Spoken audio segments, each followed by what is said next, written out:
Bonjour et bienvenue dans cette vidéo sur la nouvelle humanité. Je vais tenter dans cette vidéo de t'expliquer mon regard, ma perception des choses sur ce qu'est cette nouvelle humanité, sur l'humain multidimensionnel. Je suis Céline Perrin, je suis mentor, je suis formatrice et je suis une voyageuse des mondes subtils. Alors je vais te partager ma vision des choses, mes perceptions, qui sont mes croyances à aujourd'hui et qui vont probablement évoluer dans le temps. Pour cela, on va dire que cette image que tu vois là, ce Métatron, va représenter ce qu'on appelle ton âme. Je fais le choix de ce Métatron parce que c'est une figure qui me parle, même si je ne suis absolument pas certaine qu'on pourrait le représenter vraiment de cette façon-là. Et on va dire que dans ce Métatron, ton expérience de toi humaine est représentée dans ce petit cercle avec cette tache rouge. Là, c'est toi. Ici et maintenant, dans ton humanité présente.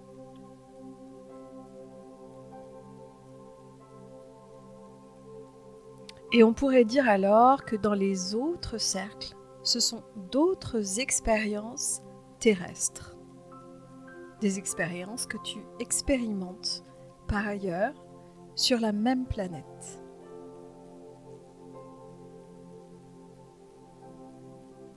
Là, par exemple, dans ce rond-là, on pourrait dire que c'est une autre incarnation terrestre que tu as vécue il y a 300 ans.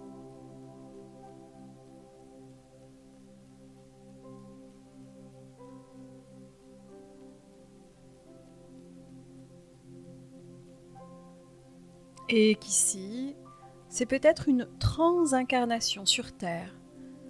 Une transincarnation, c'est une autre incarnation de toi dans le même espace-temps. Quelqu'un, une autre personne, quelqu'un que tu crois être autre que toi et qui est en réalité issu de la même âme que toi et qui expérimente maintenant. Et puis là, dans cet autre cercle encore, tu étais peut-être un Toltèque qui vivait au Mexique il y a 1000 ans.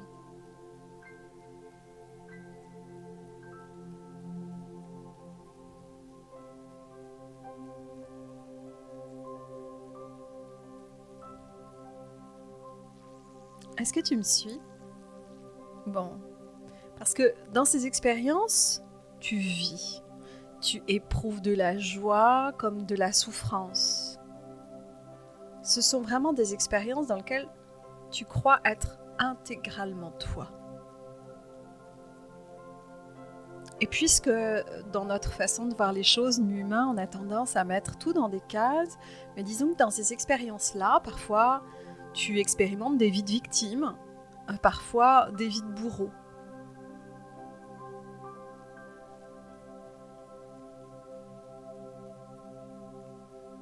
En réalité, juste, tu vis. Et tu fais simplement ce que tu peux, comme nous le faisons tous.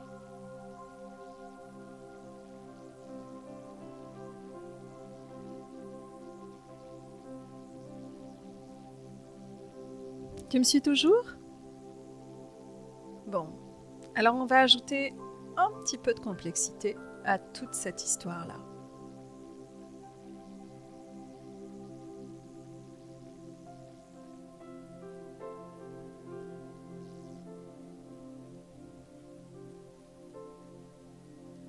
Ici, là, dans ce nouveau cercle, tu es peut-être une incarnation terrestre en cheval, il y a 2500 ans.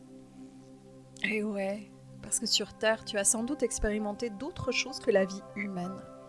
Alors j'ai été sympa, j'ai choisi un cheval, j'aurais pu choisir une araignée aussi. Et puis peut-être que là, tu es un chêne dans 3000 ans. Ouais, parce que la question du temps est quelque chose de vraiment intéressant. Mais je ne vais pas le développer plus ici. Tu verras, ça va être assez complexe comme ça. Et peut-être même qu'ici, tu expérimentes d'être un rocher de granit. Oui, parce qu'être un rocher aussi, c'est une expérimentation. Tu l'as peut-être déjà vu. Quand tu achètes une pierre semi-précieuse, tu peux peut-être sentir l'énergie de cette pierre. C'est aussi une forme d'expérimentation. Donc finalement, tu expérimentes plein de vies terrestres, sous toutes leurs formes. je peux te dire que ce Métatron n'est pas assez grand. Il n'a pas assez de cercles pour les représenter toutes. Et tu expérimentes toutes ces vies dans ce qu'on nomme le présent, le passé, le futur, et peut-être même le conditionnel, mais tu verras. On y reviendra plus tard.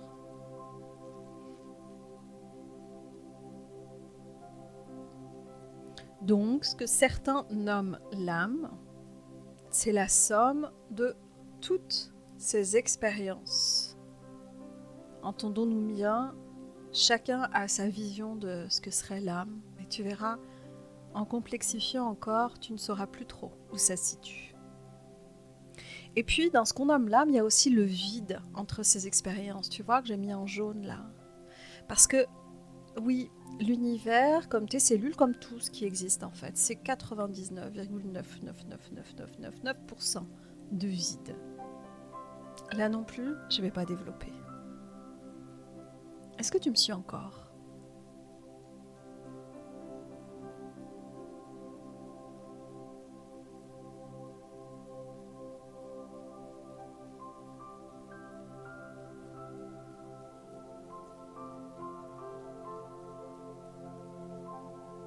Bon. Mais, en plus, tu expérimentes d'autres formes de vie, dans d'autres espaces-temps. Ah oui, pas seulement sur Terre.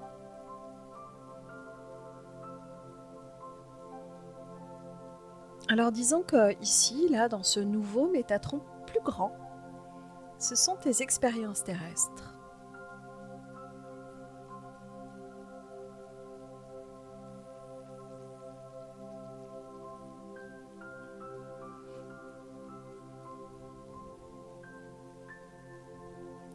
Par exemple, là, tu vis sur Sirius.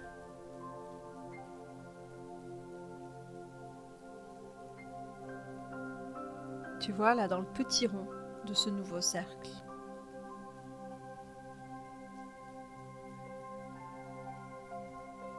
Et peut-être qu'ici, dans un autre cercle de ce cercle, tu vis dans Jupiter.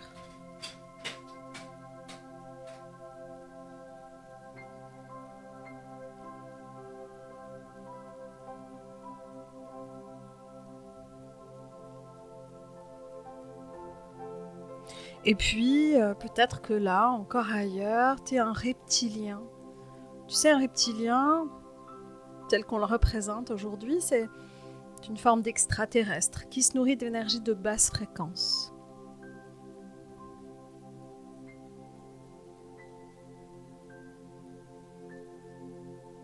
Et en fait, cet ensemble-là, je ne sais même pas trop comment on pourrait le nommer. Ni son vide d'ailleurs. Est-ce que ce serait plutôt là que se situerait l'âme ? Tu sais quoi ? J'en sais rien. Tu vas vite comprendre pourquoi. Pour rappel, le toi humain, ici et maintenant, tu es toujours là. Je t'ai mis une petite tache rouge un peu plus grande pour que tu arrives à te retrouver.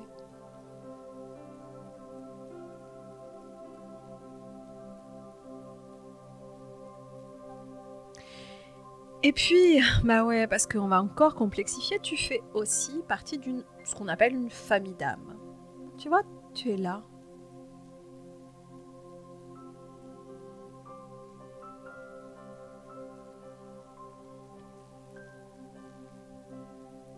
Une famille d'âmes, c'est quoi ? Ce sont finalement d'autres âmes avec lesquelles tu as l'habitude d'interagir, souvent dans de multiples expériences, que ce soit des expériences terrestres ou des expériences ailleurs.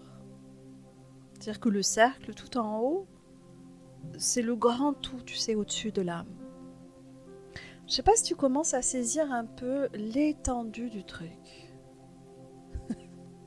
Tu vois, quand on élargit encore, ta famille d'âme est là, et ton âme, c'est l'un des tout petits cercles sur lesquels j'ai mis le point rouge. Mais on ne peut même plus le voir déjà. Parce que oui, l'univers est infini.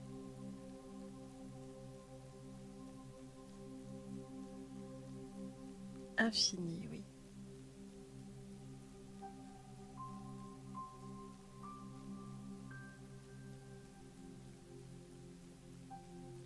Alors je sais, hein, ce mot d'infini n'a absolument aucun sens pour nos cerveaux d'humains. On a beau le connaître, il est impossible de l'appréhender complètement.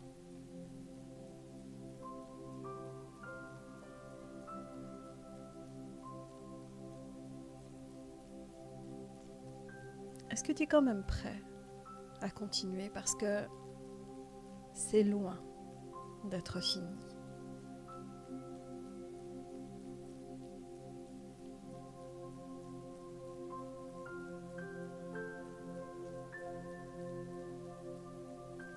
Cette structure-là que j'ai utilisée et que je viens de te montrer, on appelle ça une fractale.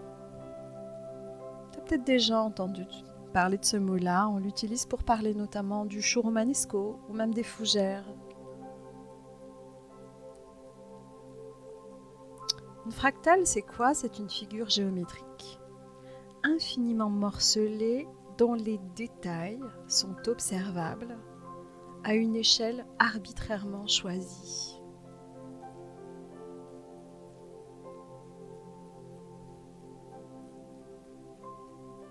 En gros, si tu préfères, c'est une structure qui se multiplie à l'identique, de l'infiniment petit à l'infiniment grand. Là, comme tu le vois, à l'intérieur de cercles, il y a un métatron, et à l'intérieur de chacun des cercles, il y a un autre métatron, et à l'intérieur de chacun, il y a encore un autre métatron. Et encore, là, ce que j'ai utilisé, c'est une forme de dessin, donc on est en 2 dimensions, mais en réalité, on parle de quelque chose qui est en 3 dimensions. Et encore, c'est sans doute complètement autre chose, ça ne ressemble pas à un métatron, et c'est encore plus complexe. Mais pour les besoins de cette tentative de partage, on va quand même garder le métatron en 2D. Ok ?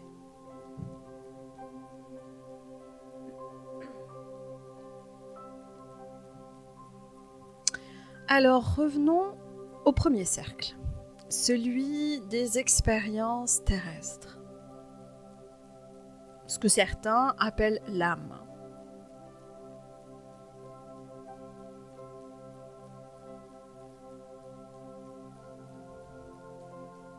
Je ne sais pas si tu te souviens, mais dans ce tout premier cercle là, où j'ai mis en jaune, toi tu es là avec la tache rouge en bas.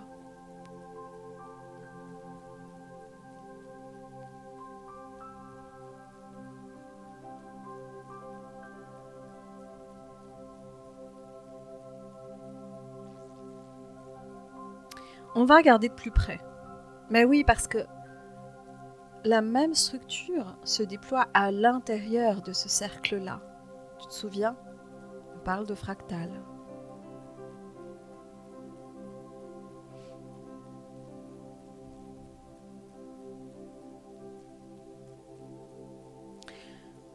À l'intérieur de ce toi qui expérimente, là, ici, on va trouver toutes les facettes de toi-même.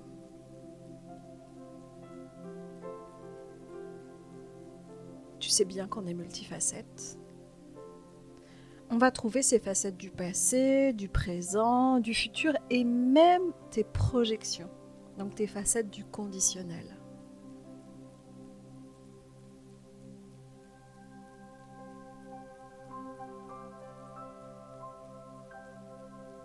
Allez, je t'explique un petit peu. Imaginons que dans ces facettes, par exemple ici, il y a la part de toi qui a une grande force. Parce que c'est ce que tu as développé dans ta vie. Tu as peut-être développé une très grande force. Et puis qu'ici, il y a la part de toi qui perd ses moyens dans certaines circonstances. Parce que oui, on peut avoir une grande force et puis en même temps perdre ses moyens dans certaines circonstances.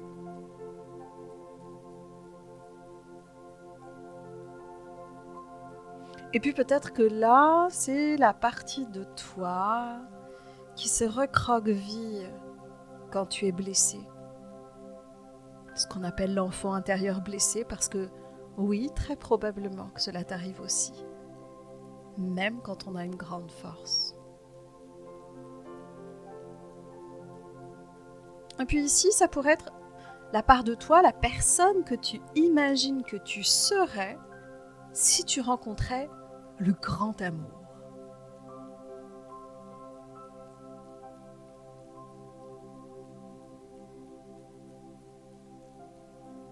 Et là, peut-être la petite fille timide que tu as été.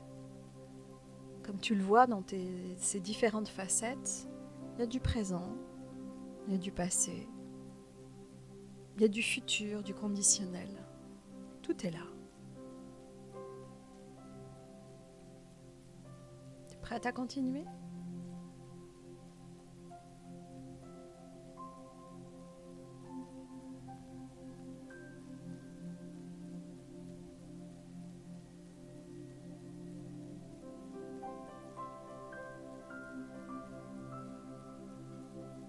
Chacune de ces personnalités, entre guillemets, de ces facettes, qui sont présentes, futures, passées ou potentielles, développe des pensées.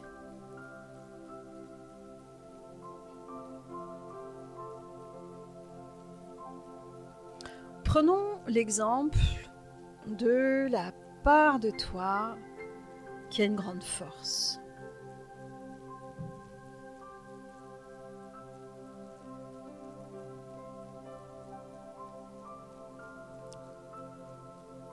On est rentré à l'intérieur de ce cercle-là. Par exemple, elle pense qu'elle est capable d'affronter toutes les épreuves que la vie met sur son chemin.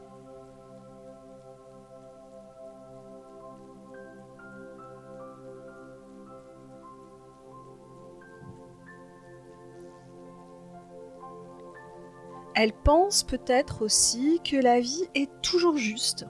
Peut-être que ça fait partie de ses croyances.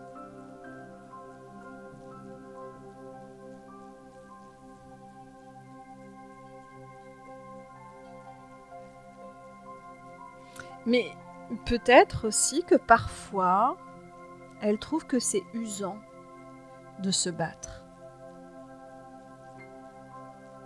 Etc., etc. Parce que oui, on multiplie tout un tas de pensées, et parfois totalement contradictoires. Et ces pensées, elles-mêmes, quand on rentre dans leur cercle, elles font naître des émotions.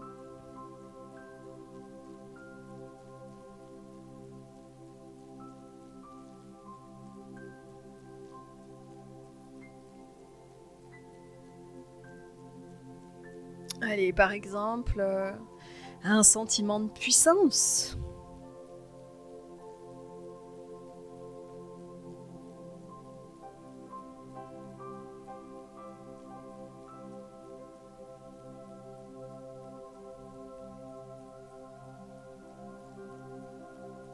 Et ce sentiment de puissance, lui, il va peut-être activer le système nerveux central, c'est sûr même, et le système hormonal de plein de façons différentes.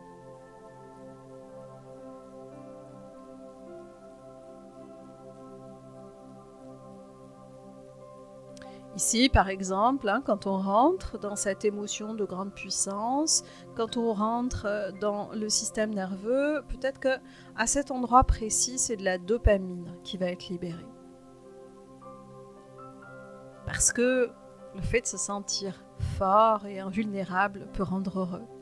Mais peut-être aussi que ça va favoriser l'émergence d'adrénaline. Il peut y avoir un côté excitant, tu vois.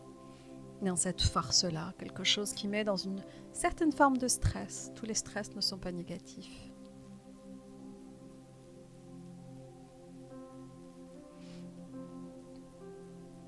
Et bien sûr, tout ça, ça va agir sur les battements de ton cœur, sur ta transpiration, sur ta pression artérielle, sur ta respiration, sur tout un tas d'autres choses, etc., etc. Tu vois, on retrouve le même merdier que dans l'autre sens. Mais cette fois-ci, vers l'infiniment petit. Du coup, on peut déployer ainsi jusqu'à la cellule. Il veut savoir, on peut peut-être même descendre encore. Après, ça dépasse complètement mon entendement.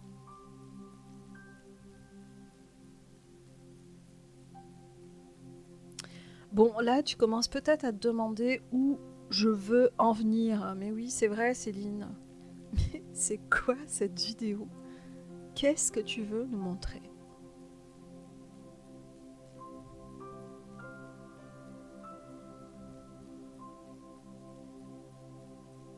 Allez, pour t'expliquer, je dois encore revenir en arrière.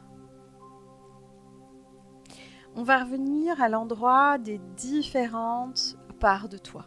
Ok? Tu te souviens, celle qui a des forces, qui se sent forte, celle qui a des doutes, etc., etc. Et là, je vais te parler d'une théorie vraiment particulière, c'est la théorie des multivers quantiques. Enfin, je vais t'en parler, mais je vais t'en parler vraiment à ma façon, à moi, parce que c'est la théorie qui se rapproche le plus de mes perceptions. Donc, on a vu que la même structure se reproduit de l'infiniment grand à l'infiniment petit. Et inversement. Tu te souviens, c'est vraiment la base de la base des fractales.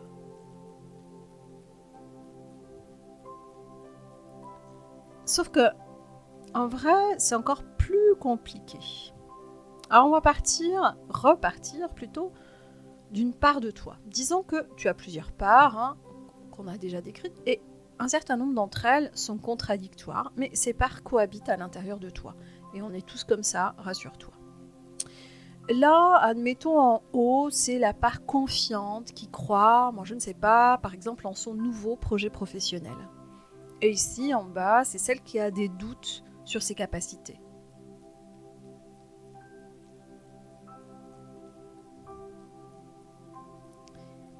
Chacune de ces parts existe dans tes pensées. Et c'est vraiment normal. On a tous des pensées contradictoires.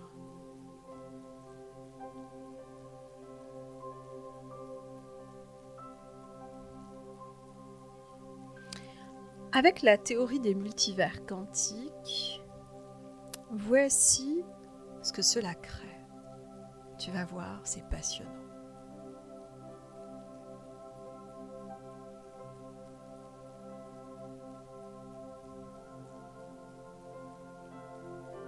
La part confiante crée sa réalité, un univers à part entière, avec ses émotions, ses actions et des conséquences sur le corps. Ah ben oui, bien sûr, cette part-là, elle développe quelque chose en tant que telle. Et comme nous parlons de fractal, cette réalité-là va influencer aussi sur l'infiniment grand, et pas seulement sur ton corps, mais aussi sur les autres expériences de vie, sur ta famille d'âme. Et donc, changer la réalité qui l'entoure. Comme je te le disais, les expériences terrestres, tellement plus larges que ça en réalité. Ce qui est génial, c'est que cette part-là crée donc un univers à part entière.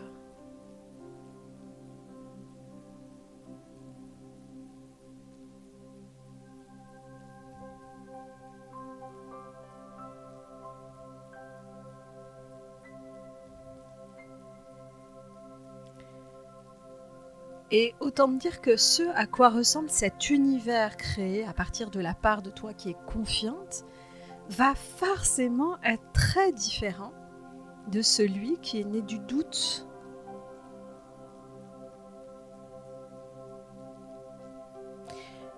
J'aime beaucoup la philosophie dans le texte dans laquelle on pense que l'on vit dans un rêve collectif.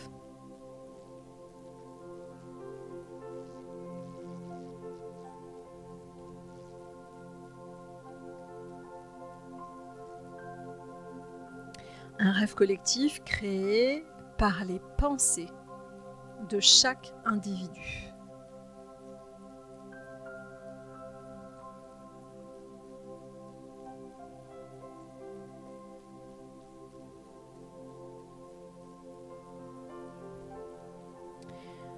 Aussi, il existerait autant d'univers et donc de réalités que de pensées.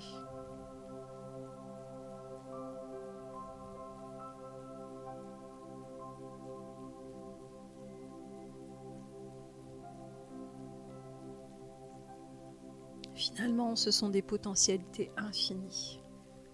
C'est ce que l'on nomme souvent le champ quantique.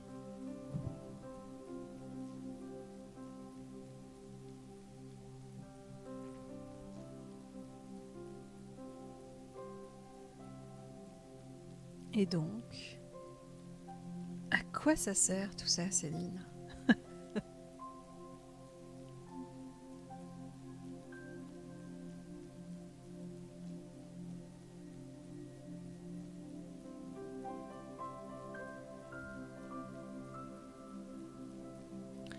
Eh bien, tu sais quoi ? Ce qui est vraiment génial, c'est que ça te donne à toi des potentialités infinies dans ta vie humaine.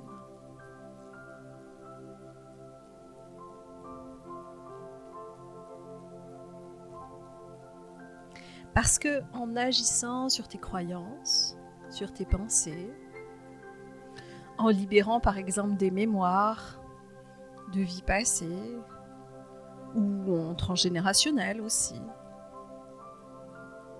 donc sur ta famille d'âme, ou encore en allant chercher des ressources dans d'autres expériences.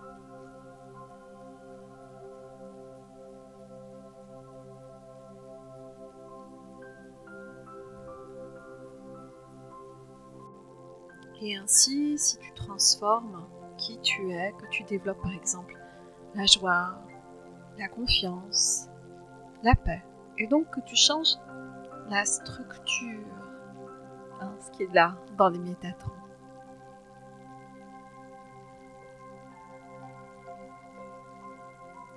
Et donc que dans l'autre sens, tu crées l'univers correspondant de l'infiniment petit, donc vers l'infiniment grand.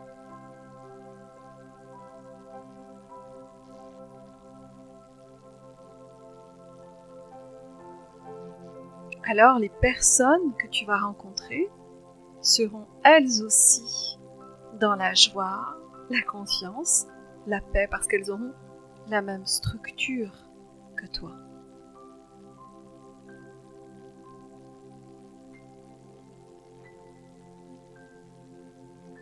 Et finalement, le monde dans lequel tu vivras vibrera lui aussi la joie, la confiance, la paix.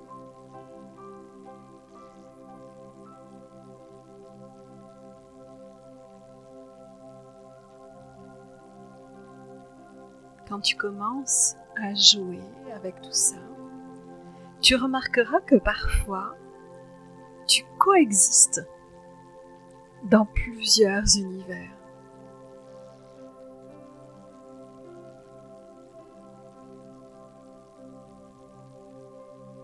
Et puis, seule ta réalité choisie existera. Même si tu continueras à avoir accès à d'autres réalités.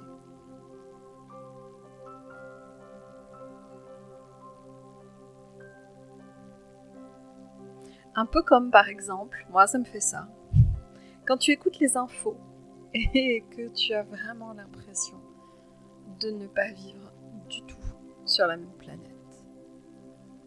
Parce que ce que tu entends n'a rien à voir avec ta réalité. Alors tu peux ainsi créer une réalité conforme à ton rêve.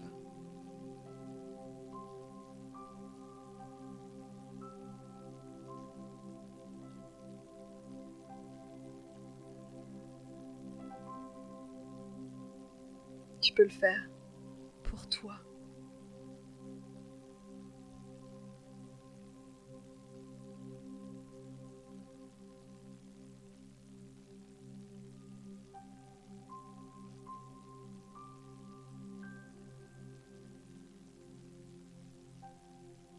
Puis puis tu peux le faire aussi pour participer à un rêve collectif tellement plus beau. Celui de ce que moi j'appelle la nouvelle humanité.